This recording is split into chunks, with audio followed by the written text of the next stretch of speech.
Olá! Hoje a gente vai mergulhar num tema bem presente para muita gente: ansiedade na vida cristã. Isso. Como é que a fé, o acolhimento, a busca por alívio, como tudo isso se conecta, né? Exato. E a gente está se baseando num material bem focado nisso, sabe? Com reflexão bíblica, conselhos práticos. Uhum. Porque, bom, a gente sabe, né? Ansiedade é algo comum. Não passa reto por quem tem fé. De jeito nenhum. E aí rola aquela tensão.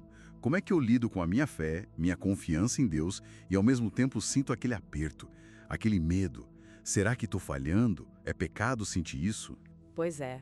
E a ideia aqui é tentar, desmistificar um pouco isso. O que a Bíblia realmente diz? Que recursos a fé e a comunidade oferecem de verdade. Certo. E um ponto crucial, entender a importância de abordagens práticas e sim da ajuda profissional, sem tabu, né? Legal. Ok, vamos abrir isso então. Uma coisa interessante é que a própria Bíblia, ela não esconde a fragilidade humana, né? Não mesmo. Pega Davi nos Salmos, quanta angústia ali. Elias, um profeta poderoso, fugindo de medo. Até Jesus no Getsêmani. Aquilo é agonia pura. Exatamente. Isso já dá uma pista importante. Sentir medo, sentir ansiedade, isso em si não parece ser uma falha espiritual. Certo. O que é fascinante aqui, eu acho, é entender como o cristianismo vê as emoções.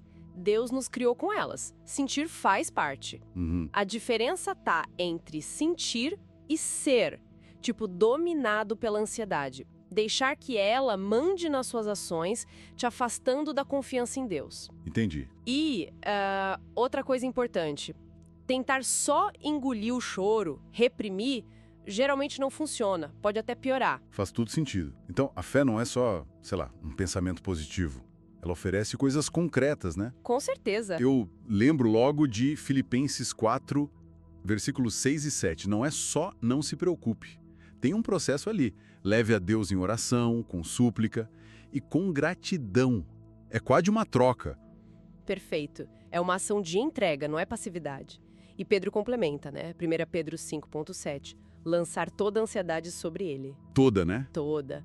Em Mateus 6, com Jesus ensinando a focar no hoje, na provisão. E até o Salmo 94, falando do consolo de Deus no meio da inquietação. Às vezes, a ansiedade não some na hora, mas o consolo vem ali, junto. E a oração vira esse canal mesmo, para desabafar, para pedir ajuda, para agradecer. Isso. Para buscar paz, perspectiva. Mas e a comunidade? A gente ouve muito sobre a importância da igreja, mas, na prática, como isso ajuda com a ansiedade? Porque às vezes... É um ponto-chave. Se a gente conecta tudo, o apoio da comunidade é vital. Mas tem que ser um apoio de verdade, né? Não só tapinha nas costas. Sim. Grupos pequenos, seguros, amizades onde você pode ser vulnerável sem medo de julgamento. Isso quebra o isolamento. Quebra aquela ideia de que crente não sofre, sabe? Uhum. Que às vezes a própria comunidade, sem querer, reforça, né? Com frases feitas. Exato. Às vezes, com a melhor das intenções, acabam piorando com clichês. O ideal é um lugar que normaliza a luta e oferece suporte real. E isso leva para outra questão, delicada. E quando a oração, a comunidade, quando parece que não é o suficiente? Ainda tem muito estigma com terapia, né?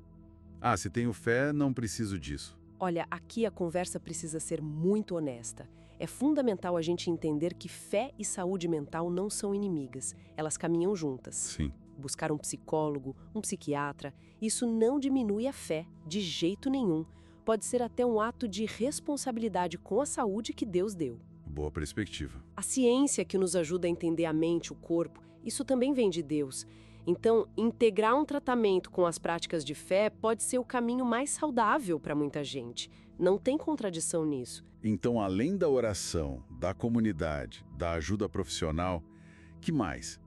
Tem estratégias do dia a dia, assim, ligadas à fé que podem ajudar? Tem sim. Muitas vezes a ansiedade está ligada àquela nossa necessidade de controlar tudo, né? É verdade. A gente tenta. E aprender a soltar as rédeas, como se diz, é um exercício espiritual diário. Tipo, pegar aquela preocupação específica e transformar numa oração. Deus, eu entrego isso aqui para ti. Confiar que Ele cuida, mesmo sem o nosso controle. Isso é prático? E coisa simples, sabe? Ter um tempo diário com a palavra, cultivar a gratidão de propósito, anotar 3 coisas pelas quais você é grata hoje, momentos de silêncio para ouvir Deus. Isso ajuda a ancorar a gente. E voltamos à igreja como lugar de acolhimento. Como criar esse ambiente na prática? Falar mais sobre o assunto, preparar os líderes. Exatamente por aí. Criar uma cultura onde saúde mental não seja tabu. Capacitar liderança para ouvir com empatia. Saber orientar, saber quando encaminhar para um profissional. Certo. Ter, talvez, grupos de apoio específicos. E, acima de tudo, muita graça. Entender que cada um tem sua jornada. A igreja pode ser um lugar de cura incrível se agir com sabedoria, com compaixão. Então, resumindo, né? Ansiedade é real, complexa e não some com um passe de mágica para quem é cristão. A fé dá ferramentas poderosas, a Bíblia, a oração, o Espírito Santo, a comunidade, Sim. mas isso não invalida a ajuda profissional quando ela é necessária. E ser vulnerável, encontrar acolhimento, isso pode ser transformador. Bom, então, o que fica pra gente pensar, né? Eu tava lembrando de Isaías 41:10. Não temas porque eu sou contigo. Linda promessa. Muito.